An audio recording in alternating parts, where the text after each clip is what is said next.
bien, il y avait derrière l'antiracisme une idéologie très puissante qu'il faut comprendre telle que je la définis, qui est l'idéologie du métissage, qui est aussi une entreprise de destruction de civilisation. Parce que le métissage, ce n'est pas deux cultures qui se rencontrent harmonieusement pour donner une addition du meilleur des deux, mais c'est la destruction de deux cultures enracinées pour se soumettre à une troisième qui est le mondialisme marchand. C'est comme je l'ai dit, quand on fait rencontrer un Français de souche en banlieue et un Français d'origine maghrébine, ça donne pas un musulman avec une baguette de pain et un béret basque, ça donne un délinquant de bande de ghetto américain, c'est-à-dire un type en survêtement dont les pires caricatures aujourd'hui, qui sont comme par hasard des modèles sociaux vendus par Skyrock, on peut en parler, qui est le rappeur type Lafouine ou Booba. Donc en fait, il y a vraiment, dans les deux cas, métissage obligatoire et soumission et destruction du mariage ou mariage pour tous, qui en réalité est la destruction du mariage par la dérision, on va dire, toucher à des fondamentaux de civilisation qui sont de l'indifférenciation généralisée, et avec toujours derrière cette idée de marché mondial par la destruction des cultures enracinées et des authentiques cultures historiques. Donc si vous poussez votre réflexion un peu plus loin, vous verrez que l'idéologie du métissage est beaucoup plus profonde en réalité que la question de l'antiracisme, sur lequel nous sommes tous d'accord de façon épidermique. Le racisme est quelque chose de laid, etc. Mais après, derrière l'antiracisme, il y a ce qu'on nous vend, c'est le métissage obligatoire, et rappelez-vous les discours des politiques, vous vous métisserez de gré ou de force, et qu'est-ce que c'est que ce métissage? C'est la destruction de là où vous venez, de là où je viens, c'est la négation de l'islam, la négation du catholicisme, et au profit de quoi?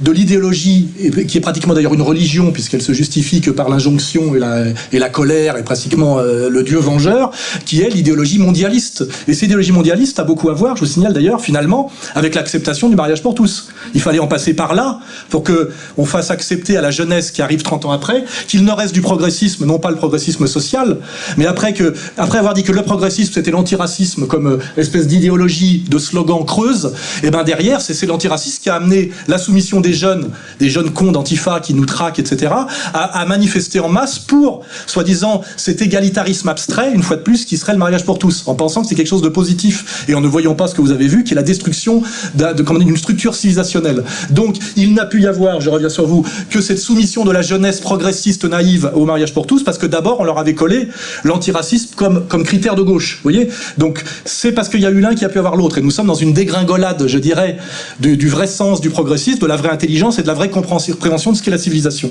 Pour répondre, je dirais complètement à votre question. Normalement, les Arabes qui ont de l'argent, donc les pétromonarchies, devraient être soucieuses d'aider à ces Arabes à s'élever, même dans une logique communautaire, pour devenir une élite, une communauté puissante, un point d'appui. Or, on met beaucoup d'argent dans le PSG, ce qui a donné le Trocadéro.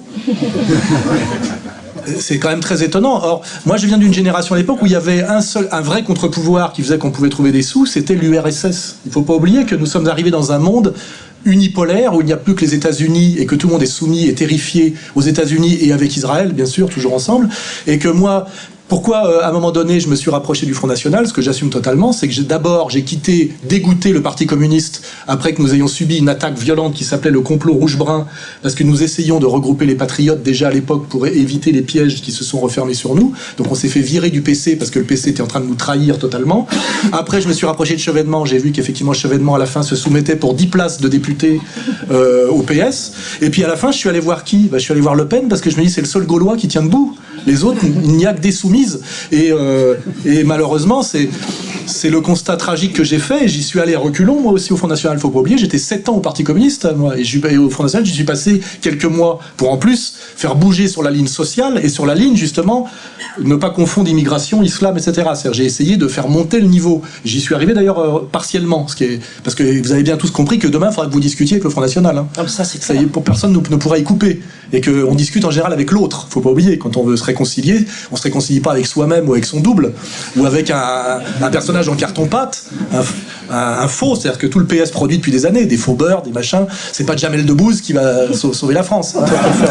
Tous les jeunes issus des quartiers, on leur a appris la détestation de la France, l'idéalisation de leur pays d'origine, souvent avec le baratin du FLN, qui est d'autant plus facile qu'ils n'y vont jamais, parce que quand ils y vont, ça se passe pas tout à fait comme ça. Moi, je n'ai jamais entendu une phrase hostile contre la France d'Algériens d'Algérie. Je l'ai toujours entendu de binationaux français, en réalité. Et là, c'est un énorme chantier aussi d'essayer un peu. Moi, je vois à chaque fois que les plus gros problèmes que je rencontre, excuse-moi, c'est avec les binationaux franco-algériens. Tu peux critiquer tous les nationalismes du monde, ils aiment bien, mais quand tu touches à la nation algérienne, ils pètent les plombs. Et moi, quand je disais la France aux Français, les mecs, ils se mettaient à chauffer, je dis, attends, je vais te le faire autrement. L'Algérie aux Algériens, tu aimes bien? Oui. Le Maroc aux Marocains? Oui. Le Sénégal aux Sénégalais? Oui. Et la France aux Français, non. Pourquoi? Parce que le PS t'a dit non. Tu vois, je veux dire, la France aux Français, d'autant plus que t'es français aussi, tu vois ce que je veux dire? Et dans réconciliation nationale, il y a réconciliation et il y a nationale. On est tous français et on se réconcilie. Parce qu'on a tous intérêt à cette réconciliation, puisqu'on est des citoyens de ce pays, on est là pour y vivre avec nos enfants. Et c'est fini l'époque où tu pensais, comme tes parents, que tu allais te faire enterrer au bled. Aujourd'hui, tu sais que cette question est dépassée. Donc tu as intérêt à réussir ta vie ici, tu le sais. Et pour ça, tu as intérêt à dépasser une névrose sociale qu'on t'a collée de force. Parce que finalement, il y a très peu de gens qui ont envie que tu t'élèves socialement. En réalité, que tu restes à la marge, ça intéresse beaucoup de gens. Et que tu serves de gibier, de prédateur sous commande ou d'armée de réserve du prolétariat, selon les lectures ethnicistes, marxistes, etc. Il y a beaucoup de gens qui le veulent. Et parmi ces gens-là, évidemment, les antiracistes institutionnels. L'idéologie de la repentance qui va avec réparation, la finalement est portée par une communauté et une seule, et il y a qu'elle à qui ça rapporte. Exactement. Les autres, finalement, n'ont pas le logiciel profond de dignité, je dirais, pour que ça marche. On a vu récemment que le CRAN, qui a été monté par le CRIF, on leur a dit votre souffrance est tellement incommensurable, on ne peut pas la chiffrer, donc vous toucherez rien. Moi, je leur avais déjà dit dès le départ avec Dieudonné que ça finirait comme ça. Donc c'était pas la peine de se faire manipuler, humilier pour se faire rouler dans la farine. Alors maintenant, le président du CRAN, il est tout colère avec Elisabeth Lévy. Elisabeth Lévy, elle lui dit quoi? Ah oui, tu trouves qu'il n'y a pas assez d'eux, mais alors il y a trop de qui? Voilà. Et elle lui répète 3 fois. Et l'autre, il n'a pas le courage de lui dire il y a trop de toi et de ce que tu représentes. Donc on voit bien comment ça fonctionne. Finalement, l'autre qui espérait toucher un petit billet et qui finalement s'est humilié à nier ce qu'il est profondément, parce que je suis désolé, on a des cultures ancestrales, on a des... Voilà, la pleurniche pour faire du pognon, ça correspond pas aux guerriers bantous, ça correspond pas aux guerriers berbères, ça correspond pas à Vercingétorix. Il y a qu'un seul pays qui a comme monument clé un mur des lamentations. C'est-à-dire que nous, c'est les arcs de triomphe. Vous voyez? C'est tout. Et déjà, je dis, on ne joue pas dans un sport qui n'est pas un sport dans lequel on est les meilleurs, c'est tout. Sinon, on fait comme Chamby. On aboie, on touche rien, on se fait mal voir, on se fait humilier, on se fait virer. C'est-à-dire que j'ai dit, au bout de 30 ans, il y a un problème de stratégie. C'est pour ça que moi, j'oppose même pas aujourd'hui, je dis, soyez des communautaires intelligents. Et limite, les États-Unis sont un pays sur lequel on peut cracher, mais où il y a des communautarismes totalement acceptés, et au-dessus, le drapeau. Ils sont tous patriotes, en réalité.